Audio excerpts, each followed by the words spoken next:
Hey, everybody. Wendy Sellers here, the HR lady. Welcome back. We are here with a very special guest, Joel Silverstone. Hey, Joel. Hey, Wendy. Hey, JC.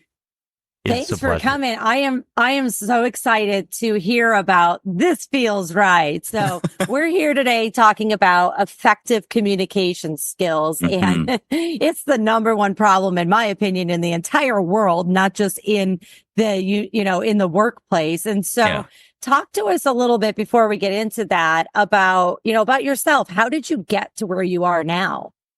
As I'm hearing JC's radio voice, this is one of the reasons I actually, not because of your radio voice, JC, we're probably about the same age, but that's one of the reasons I got into this business was actually, it was one word, and that word was and that was the Fonz. So, so there's a similarity here in that, JC's radio voice and the Fonz going, I want to be an actor. I want to be the Fonz, or I want to be Jack Tripper. And those in your audience who don't know, Google it. Those are the reasons we stayed home, was to watch must-see TV on those nights. And so I went into acting, and then, like a lot of actors, it didn't quite pan out. I started teaching acting. And what was interesting was that people in the business world started coming to the acting classes because, how do you be, as you said, communication, how do you be present? How do you really listen? How do you make quick decisions? And for over 25 years now, I've been in the corporate world doing This Feels Right, which is basically the idea of that we make our decisions emotionally. We're trying to communicate, and we miss it. We miss the emotions because we're so task focused and we're so driven by our policies or procedures that we miss those key moments that when people are deciding in a communication standpoint, whether they want to move forward with the conversation, the first thing they're asking themselves is, does this feel right? And so I said, I'm going to call the company This Feels Right. I love it. There we go. That's it. I absolutely love it. And just on a little side note here, referring to JC's radio voice, folks that are listening, did you know that he's an experienced event MC? So if you need an MC for your event around the United States, reach out by visiting jimconnors.net. Oh, little Wendy, infomercial there. Hey, you know what? He opened that up. I had to slide that in. You're too kind. You're too kind. And with that, I couldn't be on air right now without a real quick statistic. That's what I'm here for. So workplace communication statistics show that 86% of employees and executives cite the lack of effective collaboration and communication as the main cause of workplace failures. Back to you. Oh, Joel, talk to us about that. Yeah. Oh, you nailed it. That's, from the world of acting, what always amazed me was coming into the business world was, as an actor, you're looking at the script and it's on purpose and things are happening on purpose. So as an actor, you have to be really, really present. You're doing the scene, because if you're not being present, then everyone in the audience knows you're acting. So you have to be very present, especially in the world of virtual. And the camera's on you. It's the same world thing of film and TV. It's capturing our reactions. So I agree. Like, I was always amazed in the business world. Like, did you not, I can't believe you just missed that clue. Did you not hear what the person just said? The clues and cues that people miss because, again, we're so task focused. And then, so when we're doing some practice scenarios, because I'll bring some of that into the training, I'll always sort of do, that was the clue bird, that somebody was dropping a hint. For example, I was working with a manager, and what was interesting was they were surprised that HR was called into the situation. Because what happened, and I'll give you the background of this person, but what happened in a nutshell was this manager, let's give them a name. I'll ask Andy, give me a name of a manager. Stuart. Okay, Stuart. So Stuart, and Stuart likes to be called Stu. So Stu has an employee that comes up to them and says, Stu, I'm struggling with someone. I need your help with them. They're really kind of driving me crazy. And Stu just says, you know what? Just do it on your own. And then that employee leaves, goes sees HR, says they weren't being supported. Now Stu is shocked and surprised that this happened, because for them, Stu, left home when they were 17, did everything on their own, self-motivated, self-focused. And so they were just thinking, they weren't able to communicate it. They were just thinking, you'll figure it out. I'm not going to hold your hand. And so that's one of the biggest challenges of communication is not recognizing maybe that one, my superpowers are maybe not your superpowers. So that's number one, and being empathetic. Two, we don't always say what we're thinking, and we expect people to read our mind. So Stu was thinking the employee was reading their mind and going, oh, Stu probably is thinking, you got this. I believe in you. I know you could do this. And that's really what Stu was thinking, but did not verbalize that. And so Stu had said that and said, hey, employee, this sounds really difficult. We could do two things. One is, I believe in you. I know you got this. And I think if you take ownership, you'll probably feel more responsible for it. Or two, we could discuss it and I could give you some guidance, or I could step in and do a mediation between the two. But Stu didn't say that. Right. Because he was expecting them to read his mind. That's right. Because we in communication, the 86%, we expect people to have ESP. We expect people to be mind readers. Right. Now, is this what you mean by high stake conversations? Yes, because what's interesting is that we always think a high stake conversation is basically you're fired. I have to let you go. For sure. Those are high stakes. But say so many of our conversations feel like high stakes and we don't even realize that they were high stakes at the moment.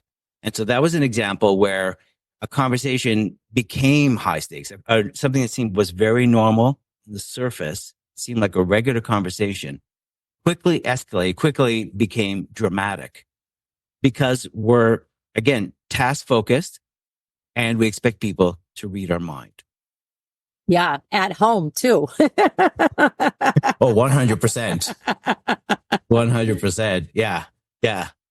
We do at home, we do so many passive aggressive things. but it's all about connection too, right? So let me ask you, like Wendy and JC, let me ask you a question because you're in different locations. You've been doing this podcast for a while and I'm sure you have differences, but how have you figured out how to collaborate? Yeah, so that's a very good question. It takes some trial and error for sure, a lot of error. And it's also saying, hey, we're going to make mistakes and we're going to screw this up, but then we're going to learn, hey, let's not do that again because that didn't feel good. I think it's mutual respect and then figuring out how are we going to communicate? I'm in Florida. JC is practically in Canada in upstate New York. And, we use an online system to communicate where I start an agenda and then he finishes it. And then we kind of, both work on it together and share it with the guests, such as yourself. And it's not easy at first if you haven't worked together or if you haven't worked together in this capacity. So my advice is really to allow for mistakes, know that there's going to be some. So build like a balloon around that, knowing that there's going to be mistakes. What about you, JC? Flexibility and trust. Without the trust, we don't have the opportunity for the flexibility that we need to make mistakes. And it's okay to iterate. It doesn't matter where you are in life, in what position you're in, or what the situation is that you're in. Some people prefer to be planners. They want to have everything laid out and know what is exactly ahead of them, and I know what is coming next. And others are good with the 80% solution. They're willing to get it out there and get it going and change as things move forward. And that is the flexibility that compounds with the trust, which is also the basis of being able to sit down with Wendy, have a glass of wine, and tell a few jokes at the same time, and know that when it's work, it's work. When it's play, and at the end of the day, we're both okay. I didn't mean to make that rhyme at this time during the show, And remember, JC is available for your bar mitzvahs, weddings, corporate events, and there's more. What you both said, there's so much gold in what you just said. One is that mutual respect. Mutual respect comes because it sounds like you've made an agreement that you're going to make mistakes. So there's no judgment. Joel, she said that. Yeah. She said, she wants me to respect her. She doesn't respect me, so don't worry about it. I'm only kidding. Okay, so I'm kidding. One person is the boss. One person just listens and goes, yep, absolutely. The HR lady and the stats guy. Yeah, no, I know. I get it. But it is, one of the first things you said was mutual respect. And mutual respect comes because you've agreed on some similarities. And as JC said, when you're at work, you decided you're going to take it seriously. When you decide you're going to be at play, you decide you're going to do that as well. So you're also deciding what kind of conversations you're going to be having. Are we having a work conversation? Are we having a fun conversation? And you're okay with that. But there's also no judgment, what I'm hearing. And that's the mutual respect, because you're allowing each other to make mistakes, and you've agreed that those mistakes are going to be learning, because you both have a mutual goal, which is make this the best darn podcast around. Right. Which, by the way, we are now on Podcast Radio USA. 4 channels in the United States are on the radio now. So, woo. That's amazing. Hey, I have a stat that I was looking up before the show here, and it said that 70% of people believe that wasted time is one of the worst consequences of poor communication. What are your thoughts on that? Wasted time? Yep. Oh, yeah. Sure. Again, it reminds me of this executive at the C level. Let's give this person a name. JC, that was Wendy last time. JC, give this person a name, please. Lance. Executive. Lance. Perfect. Yeah. Yeah. Lance used to be in a boy band and now has become an executive. He changed his name at that point. He goes by Gord now. That's fine, though. Go on. That's right. Yeah. Okay. So Gord, formerly Lance from the boy band. Yeah. So Gord is, I love Gord because Gord writes the script for everybody. So when Gord communicates, Gord will always say, Gord's a talker. This is another problem with communication, is that people are talkers. They're not actually working on communicating just to connect with another person. So Gord is a talker, and Gord will go on and go, okay, Wendy, so this is what we're going to do. And I know you're probably going to say, I don't think we could do that. Well, here's what I'm thinking, Wendy, and I'm going to share with that. I know you're probably thinking, oh, here he goes again. So Gord fills in the blanks. Now, Gord was sharing the other day that he was really struggling with someone, and he told this person, because they were going to present their PowerPoint, and he told them like over and over and over again, what the problem was. Basically, if you present this, you're going to implode at that meeting. It's not going to fly. And kept going on and on. But because they basically filled in all the blanks, the other person just went to silence. And so then Gord just goes, well, that's it. I tried everything. And that's the waste of time. Gord doesn't realize that how much time they wasted trying to make their point, and that's, again, problem communication. Why aren't you seeing my point of view? Why aren't you getting what I'm telling you is gold? Why aren't you listening? Because Gord, is such a big person in the sense of talking a lot, filling up the room. The other person was more, an analytical type, and they needed silence. They needed to feel empowered. And the more Gord spoke, the more they became silent. And Gord did not try to connect with that person, did not try to communicate with that person, did not try to understand what do they need, didn't even ask a question. And then exactly that. It was a waste of time for both parties. Waste of time for both of them. That's a great example. And, I just wanted to add another thing too. Another waste of time is when you failure to communicate at all, and then people make assumptions and are going down the project path over here, the wrong path, but nobody told them which way to go, or gave them a little thing of like, oh, by the way, the deadline's changed, or the pieces have changed, or the material's not here, or you're not even on this project anymore. So communication is so important. From that same statistics of saying 70% of people believe that wasted time is a consequence of poor communication, they also said that teams that do communicate effectively can increase their productivity. And we know that if you increase your productivity, you're going to affect the bottom line eventually, one way or the other.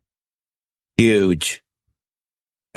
I always say to people, answer the questions that people are asking themselves, because people are not always good maybe at asking what they need. So for that project, people might not always be able to say, when is it due? Who else is involved? If I need support, who else can I contact? Is there any other changes? And so, when you're communicating something, you basically want to answer all of the questions possible when you're giving a project, as an example. that. So this is due. These are the people that are involved. These are the people that could support you. Because when people feel that they're part of something, part of the community, it makes it easier for people to come and ask questions. And then the other problem sometimes with the managers, they'll say, well, you know what? My door is always open. And the challenge with that is then the manager, talk about waste of time. Then the manager's like, oh, I'm being inundated, constantly being asked questions, or people never take advantage of it because they don't want to interrupt. They don't want to interfere. They want to seem like they've got it under control. So what I'll always suggest is to a manager is say, my door's open if there's an emergency, but here's our checkpoints. On Monday, we're going to be from 9 to 9:15. We're going to have a checkpoint. And Tuesday, 3:00. So they know. So again, people know. People will just want to know what are the expectations.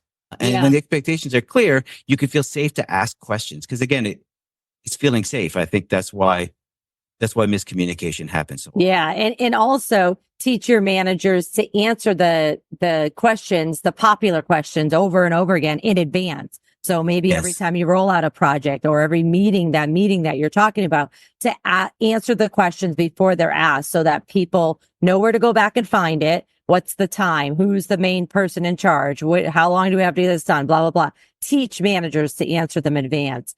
Joel, you're a rock star. You're a speaker, a trainer, a coach, a podcaster too, and the founder of This Feels Right. How can our listeners reach you? Yeah, well, come on over to the website, thisfeelsright.ca, because I'm in Canada. So I'm promoting the CA. So thisfeelsright.ca. And then, of course, the easiest thing, connect with me on LinkedIn.